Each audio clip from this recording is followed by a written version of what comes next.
คิดฮอดอดีตปะคะมารอถาตีนครับปะคะพี่น้องนั่งพี่น้องจำต้นม่วงต้นนี้ไม่ได้บอตอนนี้มันใหญ่แล้วตอนนำมุดเข้ามานะคะก้มก็ที่ยันนั่งอำมาลาตกน้องสองตีนก็ยังเข่าค่ะ เย็นลงหนีเลยค่ะ3 ปีประมาณ3 ปีมาดำหน้าแข่งกันบ้านเจสีเลยจ้าพี่น้องรถก็มาแล้วพี่น้องเอ้ยรถกำลังมามีตะวันจ้าก็เหลือแต่อมดาละค่ะอมลาละค่ะที่ดำหวานกล้าพ่อบ้างหรือเปล่ามันก็บานไปร้องกาทั้งเพิ่นน่ะดำค่ะทั้งนี้บ่อนะคะวิไฟดำแล้วในบ้านนี่แถวของเขตแถวนี้นะหน่อยละผู้สีดำสมมุติว่าข้าวเท้ามันนั่นมันเคยว่านแล้วมันสบายเด้มันเลยสิกลับไปดำแล้วโอ้ยขี้ข้านนะคะขี้ข้านเพราะว่าว่านผัดท่านมันงามท่านเฮาอันนั้นได้ผัดได้หลายกว่าดำมันได้หลายกว่าดำได้คือเบิ้งนี่ห้องฉันดำนี่ฉันบ่ได้เคยได้10 สอบได้บัดมาว่านผัดเขาเอ้ยบัวพี่ก้ายเนี่ยโอ้ยบัวจะได้20 สอบอยู่บ่ได้วันนั้นเรายังได้เท่าไหร่5 6 7 10 สอบขี่เลยหลายนะปีแล้วงามได้180 สอบปีนี้เพิ่นวาดก้อนมู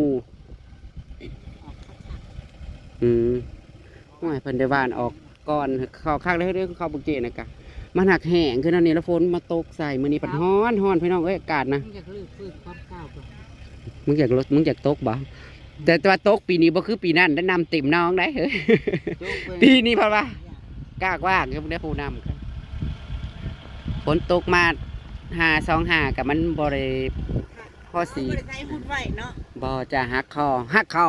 อวาดเลยไทยแล้วก็วาดแล้วก็คาดไทยแล้วก็วาดแล้วก็ปั้นปั้นคันเฮาปั้นแหละใครแน่มันไก่สิบสาว่าสันซะมันทมเม็ดมันทมค่ะไล่ละ1,200ค่ะประมาณ2 ไร่ป่าใช่ไหมเฮ้ยป่าได้นะป่าได้อยู่กันป่าน่ะอยู่กันเอามันถือเบสได้นั่นนะ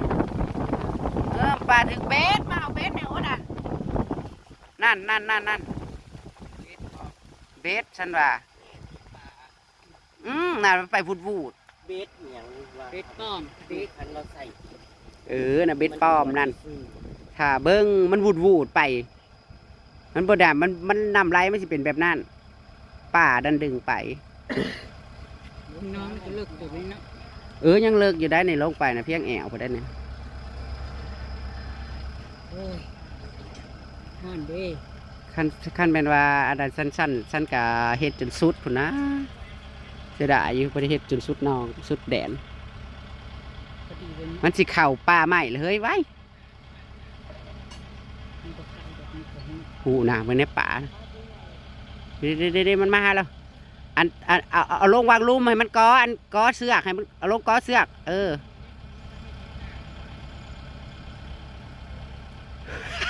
ขี่ตัวบ่แม่มันก็ก้อแล้วพี่หลอกเพื่อนว่าเชื่อมันพวกเขาเขียวแล้วพวกเขาบ้านอันนั้นเขาวานตั้งแต่เองก็ท่านได้ไป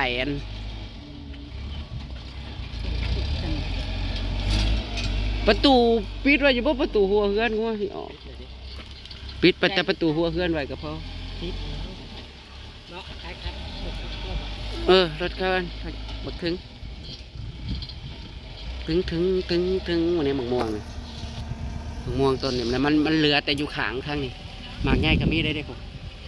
มองได้ต้นได้ที่ต้องจากกีบกันต้นนี่แหละฮะหมากม่วงอันนี้นะหมากใหญ่ๆนะเฮ้ยใหญ่โคโลอยู่หักส้มกินส้มเลยนะหักวัดซุกนะหวานมากนะก็ไม่ได้งามได้มากเขาลูคีรีคุขี้เข้ามากระตาดิว่าทางน้อยเร่ง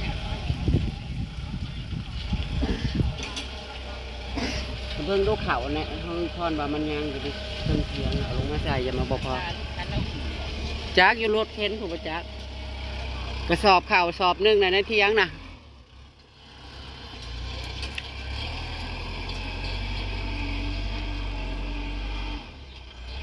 ธนาคารก็มาเฮ็ดเต่าใส่กกหมักมีนั่นแหละตาย จ่าเต็มกระตา เห็นว่าเมีย เก้าเลยมึงนี่ไปอยู่นั่นมึงนี่ก็ผูก เห็นว่าเมียเขานอนก็จะแมนส่วนตั้งแต่ผัวเขาไปนู่นไปนี่เบาวงก็ได้เขาส่วนไปใส่กับไปพูดพูด เข้าส่วนไป โอ้ย มันประหยัดลงน้อง น้าสาวมันกะ บ้านน่ะมันแล้วเด้อ บ้านมันแล้วเด้อ2 คนน่ะเด้อ ข้าวไม่ใช่จะขึ้นมาบ่ นางบดำนางสิวานเอา จักหน่อยจังสิไปหวานพี่น้องเข้าไทยก่อน นางวานได้ก็ได้ ปีนี้เอ็นซีเห็นงามๆ ไก่ เล เข่าย เบ้ย มาเบิ่งเด้อพี่น้องปีนี้ว่าสิได้งามสำใดพี่น้องว่าสิได้หลายกว่าเก่าบ่เนาะพี่น้องเนาะ ขายดอกหน้า หน้า เจ็ด มัน ไห้ ใหญ่ตั้งงามอยู่ดอก หน้าเจ็ดไห้นึงเห็นได้สิได้ขายได้บ่เกิน50สอบเฮ้ยไทยได้3ให้แล้วพี่น้อง ใครจะไปดูคือเธอเฮ้ย 3ให้3ให้แล้ว ผ้าหรือว่า 3ให้หรือ4ให้4ให้แล้วพี่น้อง อ่างสามใจได้เห็ด ลงไทยให้ที่4แล้วพี่น้อง คือว่าอะไร5 คนถาหวานเขานั่นจน มานั่นก็ได้หิวข้าวได้ หิวข้าวหิวน้ำได้ซื้อข้าวกินอีกเฮ้ยเรากลับเมื่อแล้วสิบ่เว้าเฮาออกคลิปบ่เฮ้ย ไปก็บ่ได้กินเนาะ อืม มึงอะดอกว่าสิเบาตอนนี้โลด เราก็ทันได้ว่าหาข้าว แล้วจะเบารับดักตัวต้นนาเบาลูก เว้าตอนหน้าแล้วเด้อถ้าสิเว้านั่น ปีนี้ ปีนี้เขาคือสิงาม ทั้ง คนบ้านกี่แล้วฉันจะเป็นบักเอา คนทั้งแข้งทั้งเมืองกับมาหวานซอยพี่น้อง ปังทองกับมัก กูสิใส่เป็นกองเลย จื้อไว้รถเด้อเห็ดปอดมือเขาปลูกอย่างแก่ ขึ้นอืดแล้วนะ ฝุ่น ตายแล้ว ป้อนแล้วแน่บ่าวง ป้อนแล้วแน่ จักหน่อยเฮาก็จังสิหวานพี่น้องจักหน่อยก่อนแป๊บหนึงก็สิไปหวานเขากัน เขาแล้ว ที่ห้ามมีแล้วบ่มี ต้องมาหวานเขา1 2 3 4 5 6พุ่นให้สุดท้ายแล้วพี่น้องนะให้สุดท้ายแล้ว เขาไทยให้สุดท้ายแล้ว เขากระสิปั้นมานี่พี่น้องเขากระสิเลี้ยงหวานมานี่เจ้าน้อยสิบ่ทันเขาปั้นพี่น้อง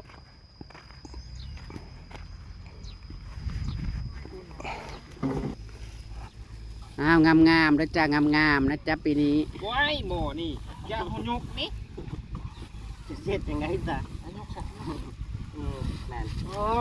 นักๆแต่คือว่ากระปุก คือคว่ำนะคือเจ้านะก้อนนี้นอน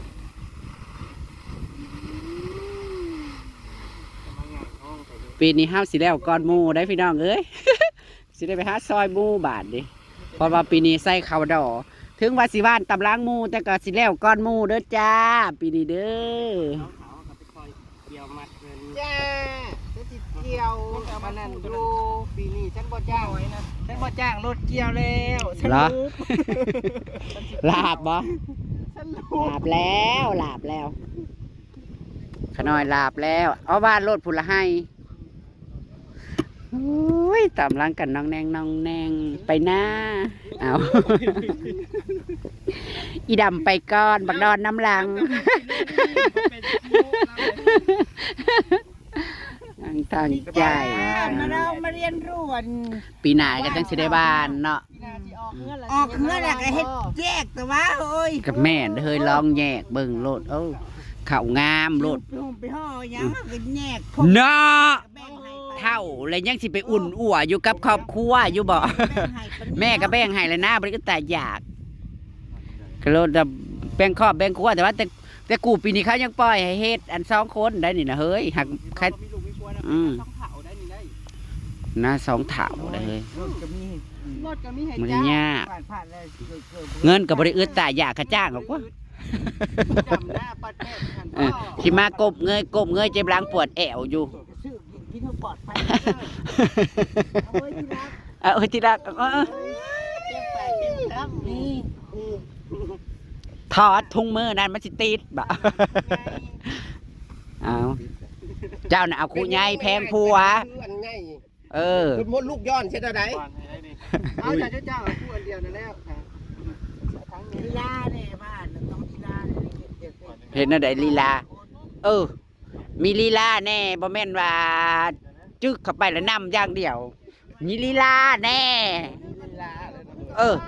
เบิ่งนะพี่น้องคนครั้งแรกบ่ครั้งแรกบ่บ้านเพิ่งเกิดใกล้นั่น กุ๊กกุ๊กกุ๊กกุ๊กกุ๊กกุ๊กกุ๊ก บ้านเป็นโลดบ่จะมาลง ว่าดอกมันจะเป็นไรลูกเลยเมียว่านะกามพอดี เออพอ สร้างแม่หน้าเขา มันสิบ่พอเด้อขับปูข่อยเด้อ เบิ่งเลือกกาเบิ่งเด้อว่าจะวานฮอดใสโอ้แม่ด่าไปเดินคือหัวยาพ่อเลยบ่แม่ ไปเขาจะพ่ออีกแล้วนะบัดนี้ มันพอดี เบิ่งสิให้ละวานให้ซ้ำนี่เบิ่งเขากูยังเต็มเล่าอยู่น้อย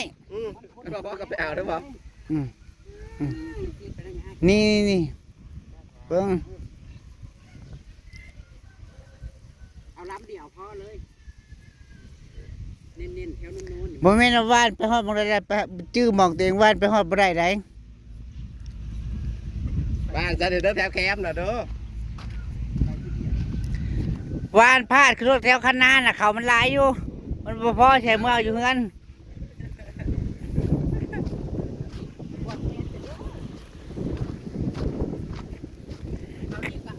ขี้ฝุ่นไงกุ้มพี่น้องเอ้ยเอาเฮ็ดถ้วยสิออกเฮือนละ2เท่าก็อนาคตเด็กสิออกเฮือนตามหลังเองน่ะยังบ่ทันได้ออกนะก่อน ออกหน้าก่อน มีให้ออกเอ้ย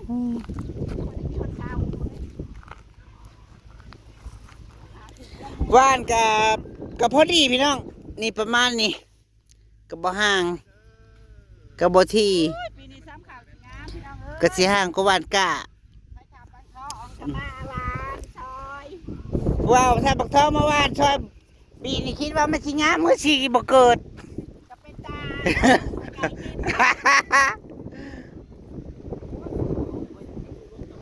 คือทุกคนเอาวานเท่าวานกายมันพอเด้อ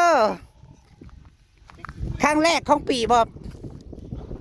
ที่ได้ว่านนะปีแล้วนะ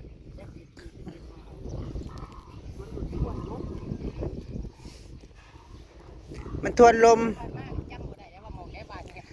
มองได้ว่านฮอดบ่ ฮอดชนมันนะ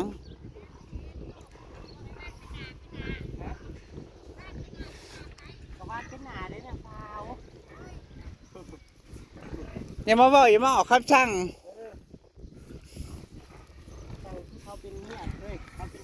นี่แหละก็จะประมาณนี้แหละพี่น้องบ่ห่างบ่ที่กาเอา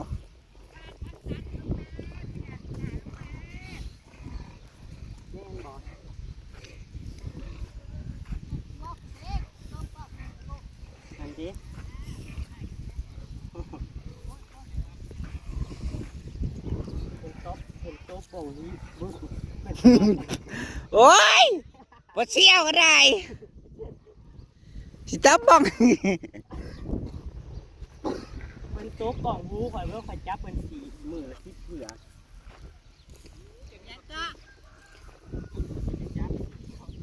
เอาน้ำจะว่านขึ้นไปอันนี้มันเรื่องเหรอ จะเอาคนละเหอจะมาลอกมึงกู ข่อยลืมเลยได้ไปเผือจ้ะ จะข้างอยู่ อย่างเช่นเขาบอกน้ำเบื่อเพิ่นเคยว่านนะพี่น้องเพิ่นว่านเป็นอยู่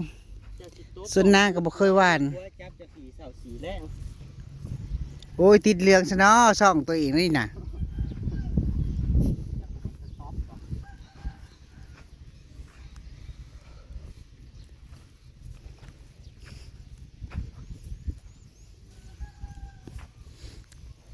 ย้ายบ้านมองห้างมองที่แล้วตู่มึงในมองหนึ่งก็จะมีเนี่ย พอเสียเอาศาสตร์ไหมเนี่ยทั้งนี้นี่มองห้อยเกือบเจ้านี่บริมีเม็ดเข่าเลยนี่น่ะนี่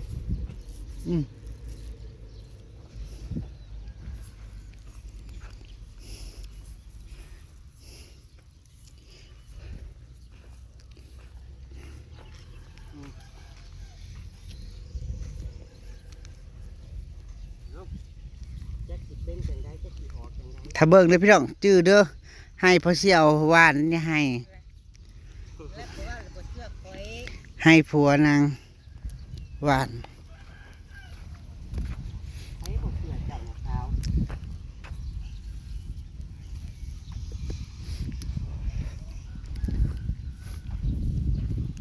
วานเข่าพี่น้องวานเข่าชื่อซอยเนี่ยเด้อให้ได้ข่อยวาน ก็ให้แหลกลงมานี่ให้แหลกเลยผลบ้าน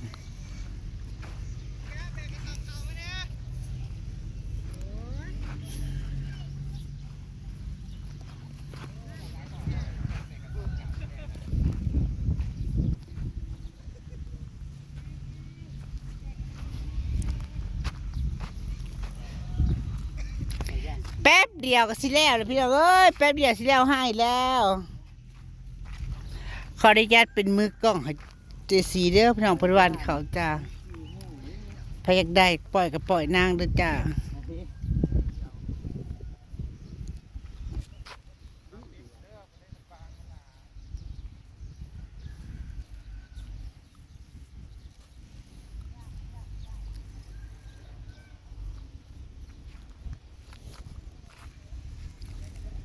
วันแล้วได้ให้เท่านะป้าแล้วให้หนึ่งเลยพี่น้อง เรามืออาชีพ บ่อน้ำแล้วให้หนึ่งให้นี่เพิ่นก็แล้วเลยนี่ให้บ่อน้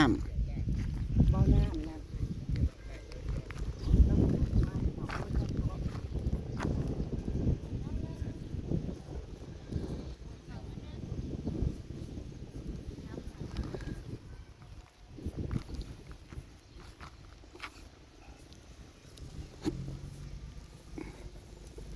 พอยานมันออกทีแห้งเบาน้ ำนางซีวิจที่หลายมันเข่าวสิยังบ่พอ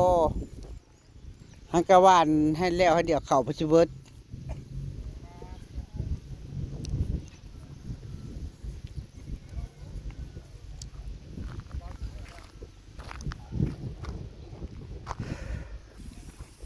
หอยสิลบขึ้นแล้วเจ้าจังลงใหม่เด้อ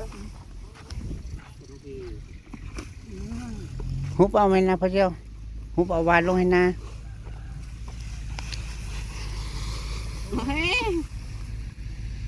เกาะป้าเขาอีก ผู้สิถ่าแล้ววานให้ลุ่มพุดอะ กระต้าก็เป็นยูดลงใหม่ลงมอไซค์กระยากระต้านะเป็นหนัง ใส่รถแต่โจกก้นมันหนาว กระต้าซอดต่อมันดีเลยเด้ปุ๊ มันย่วยขอบมันย่วยเฮ้ย แล้วใส่หลอกไว้เรื่องห้ามหูห้ามนะฮะโอ้กระสอบข้าว เฮ้ยกระสอบเบา เอากระเป๋าออกได้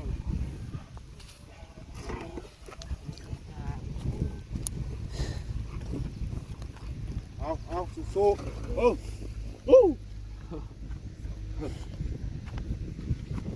นั่งต่อว่าไงครับ พอแล้วโดด ไปเบิ้งนะหันครับโอ้เป่าด้วยไร ซองโฟเมียไปเล่นน้ำเต่าไปนั่งยอง มันบ่มีเปิดหาบังเข้าเปิดหาเบิ่งเบิดแล้วมันบ่มีแต่กระสอบผ้าไว้อยู่ในหันมีคันเอาไปใส่จะทำหูคัน เนี่ย ละเมื่อแล้ว หายแล้วไหวขนาด ดำน้ำแป๊บเดียวจ้ะน้ำจะ สบายเนาะ แป๊บเดียวแล้วให้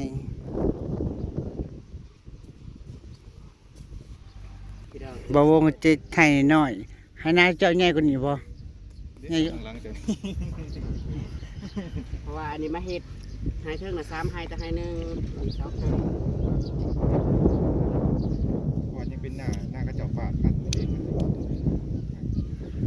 หน้าปัดโคราชนะเด้ก่อนเป็นเจ้าให้น้อยๆ ป้าไปถ่ายอยู่ห้องปะ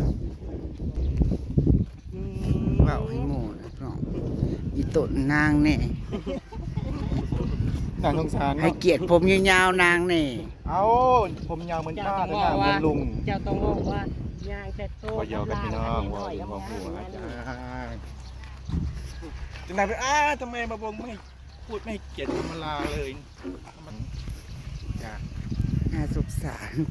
ตรงไหน โบเล่น เจ ยัง ย มี ตรงไหน พี่น้องจะเห็นยังไงเห็นยังกับบทติดใจผู้ใดมีไงวันมีไง ก็ใช้เลยจะวาดมาปาวงเอาไหมงั้นเจ้านะมาเข้าสิวาน ให้ฉันสิวานให้ลุ่มผู้เด้อฉันสิวานให้ลุ่มผู้ฉันสิถ่ายให้ลุ่มแล้วอีกแล้วให้เธอเนี่ย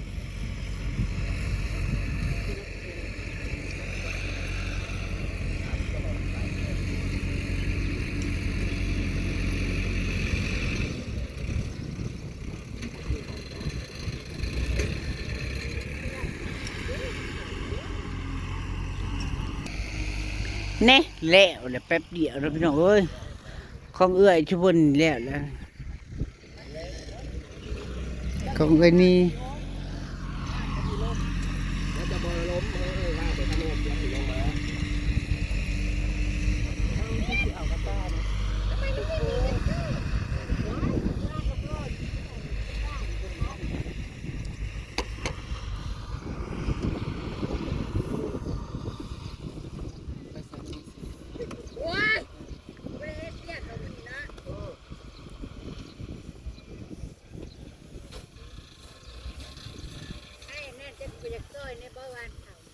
ขึ้นได้วานละสาวกับหลานเคย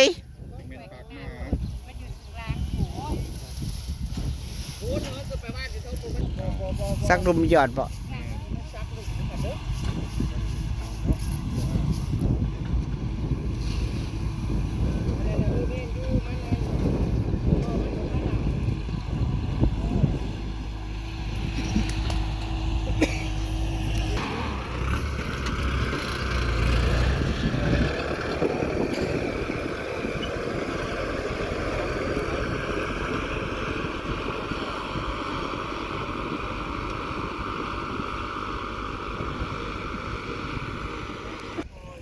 โอ้ยให้ผู้ให้ชายฉันชี้บ้าน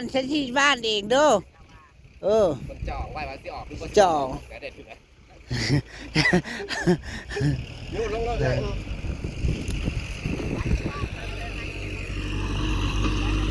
ขาดกับผู้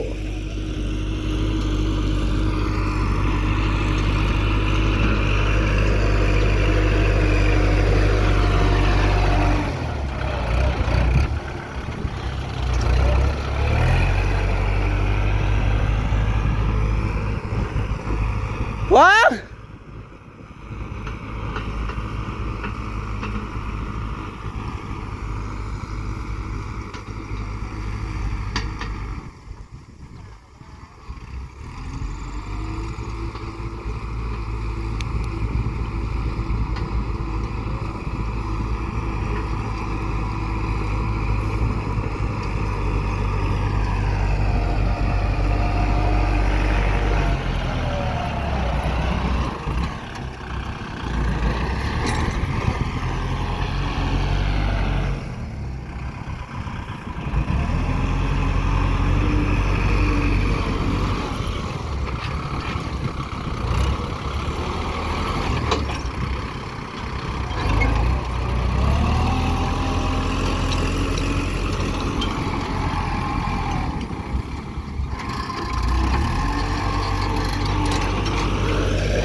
คนไทยนี่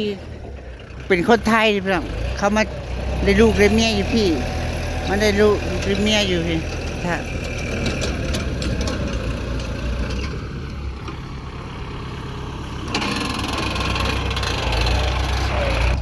นางว่า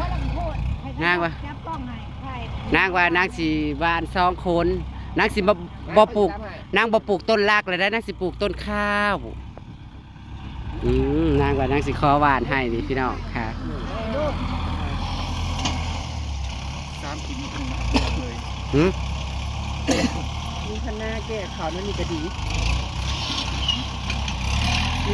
มีคณะแก่เขา จบบ่ นาง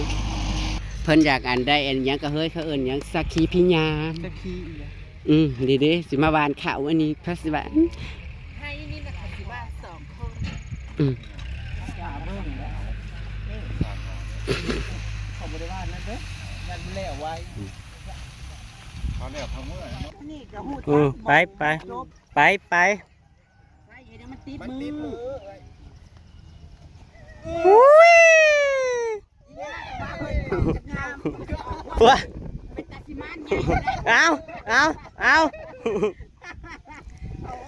เอาพี่น้องให้นี่พวก เข้าให้นี่นะ อืม งาม ได้ก็งาม แม่กะสิเห็นเบิ่งพี่น้อง5เด้ลูกเด้ผัวออกคือกัน จ้า พ่อแม่ไล่หนีก็สิไปเฮ็ดนาผู้เดียว จ้า เอา2เถาวานปีนี่คือสิงามอยู่ให้นี่ โยกเอวแน่เฮ็ดเอวอ่อน มีลีลาน้ำแน่ เออ วังสางอยู่ เบียร์ได้ทั้งนี้ตะกอนเบียร์ได้ทั้งนี้ ฮ้อนปะเก่งไงมันยานคือมันก็ฮ้อนตาม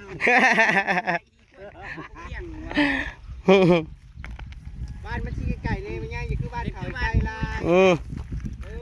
บ้านนี้เลยหาเบื้องโลดงามมันดีขอดีเลย เฮ้ยเสียเฮ้ยเฮ้ยเสียบ้านก็มันเขามันสิงามเกิดแต่ญาตินะเขาวะ แม่นดิ งามจ้า กันข้าวให้นี่โอ้เป็นเรื่องสิลง โย มัน ได้ นาง ถ่า ถ่าย ยนะจ๊ะให้สุดท้ายนี่นะ นางถ่ายคลิปป้อยนางอันนี้แบบว่ามันนางจมใจหลอดตายเปื่อยมันได้แตะลีล่าก็สิว่า เฮ้ยบ้านมันเกิดบ้านมันเบิ่งเด้อมึงถามมารีวิวป้อยกูเด้อ เป็นจุ่มบ่ เข็มพันเลยเด้อจ้าพันนี้เลยเด้อจ้า อืมอย่าเฮ็ด เจ้าอย่าเฮ็ดคือคนบ่มีผมเด้อนั่นเด้นั่นเด้ เฮ็ดได้ก็ได้ตัวบ่แม่นนะเฮ็ดอันนี้นะ ไปพี่น้องอำลาพระจากเลยพี่น้องตามคลิปหน้าเด้อพี่น้องเด้อขอบคุณที่เขามารับส้มเส้นเก่าเส้นเคยพี่น้องฝากดูโฆษณาเด้อพี่น้องเด้อ ชอบ ขอบคุณทุกคอมเมนต์เด้อพี่น้องเด้อไปละพี่น้องสวัสดีครับผม แตกๆเด้ออย่าให้มันเป็นคลองเลยเด้อให้มันบานแตกจวากนะ แล้วละพี่น้องแล้วเหลือแต่เขามาปั่นมานี่พี่น้อง แม่จะเบิ่งในโพนั่น เหลือแต่เขามาปั่น บ้านมันแตกจากมัน แตกขึ้นน้ำผู้ชายแตก จ้าแตกซื้อหน้ามึงนั่น